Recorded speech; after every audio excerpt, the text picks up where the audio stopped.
Hi, ഇന്ന് കുട്ടികൾക്ക് ഇഷ്ടപ്പെട്ടിട്ടുള്ള bubble chocolate എങ്ങനെ ഉണ്ടാക്കാമെന്ന് നോക്കാം. അതിനാദ്യമായിട്ട് ഒരു പാനിലോട്ട് 1 കപ്പ് പാൽപ്പൊടിയാണ് എടുത്തിട്ടുള്ളത്. അതിലോട്ട് 1/4 കപ്പിൽ കൂടുതൽ ഇളം ചൂടുള്ള വെള്ളം കൂടെ ഒഴിച്ചിട്ട് ഇത് കട്ടയില്ലാതെ ഒന്ന് ഇളക്കിയെടുക്കണം. ഇനി തീ ഓണാക്കിയിട്ട് മീഡിയം ഫ്ലെയിമിൽ നമുക്കിതൊന്ന് കുറുക്കിയെടുക്കാം. ഇത് പാനിൽ നിന്ന് വിട്ടുവരുന്ന ഒരു പരുവത്തിൽ നമുക്ക് കിട്ടും. അപ്പോൾ നമുക്ക് തീ ഓഫ് ചെയ്തിട്ട് ഒന്ന് ചൂടാറിയതിന് ശേഷം ചെറിയ ബോൾസ് ഇതിൽ നിന്ന് നമ്മൾ ഉണ്ടാക്കിയെടുക്കണം.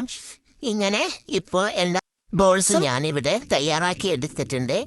ഇനി അടുത്തതായിട്ട് 1 കപ്പ് ഡാർക്ക് ചോക്ലേറ്റ് ആണ് ഞാൻ എടുത്തിട്ടുള്ളത്. വേണമെങ്കിൽ നമുക്ക് മിൽക്ക് ചോക്ലേറ്റും എടുക്കാം. ഇതൊന്ന് ഡബിൾ ബോയിൽ ചെയ്തിട്ട് ഒന്ന് മെൽറ്റ് ചെയ്തെടുക്കണം. ഇനി ഈ മെൽറ്റായ ചോക്ലേറ്റ് നമ്മൾ ഒരു പൈപ്പിംഗ് ബാഗിലോട്ട് മാറ്റി കൊടുക്കുകയാണ്. പൈപ്പിംഗ് ബാഗിലേക്ക് മാറ്റിയതിന് ശേഷം നമുക്ക് ഒരു ബട്ടർ പേപ്പർ എടുത്തിട്ട് ഇതുപോലെ ഒരു സ്ക്വയറായിട്ട് നമ്മൾ ഒന്ന് ഈ ചോക്ലേറ്റ് സ്പ്രെഡ് ചെയ്ത് കൊടുക്കണം.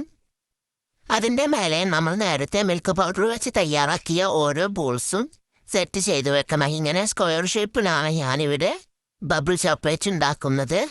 ഇങ്ങനെ ചെയ്തതിന് ശേഷം അതിൻ്റെ മേലോട്ട് നമ്മൾ ചോക്ലേറ്റ് മെൽറ്റ് ചെയ്തത് ഇതുപോലെ നന്നായിട്ട് എല്ലാ ബോൾസും കവർ ചെയ്യുന്ന രീതിയിൽ നമുക്ക് ഒഴിച്ചു കൊടുക്കാം. ഇനി ഇത് ഒരു 10 മിനിറ്റ് നമുക്കൊന്ന് റെഫ്രിജറേറ്റ് ചെയ്യണം. അപ്പോഴേക്കും നമ്മുടെ ചോക്ലേറ്റ് ബബിൾ ഇവിടെ റെഡി ആയിട്ട് കിട്ടും. ഈ വീഡിയോ ഇഷ്ടപ്പെട്ടിട്ടുണ്ടെങ്കിൽ എല്ലാവരും ലൈക്ക് ചെയ്യാനും സബ്സ്ക്രൈബ് ചെയ്യാനും മറക്കരുത്. മറ്റൊരു വീഡിയോയുമായി കാണുന്നത് വരേക്കും ബൈ.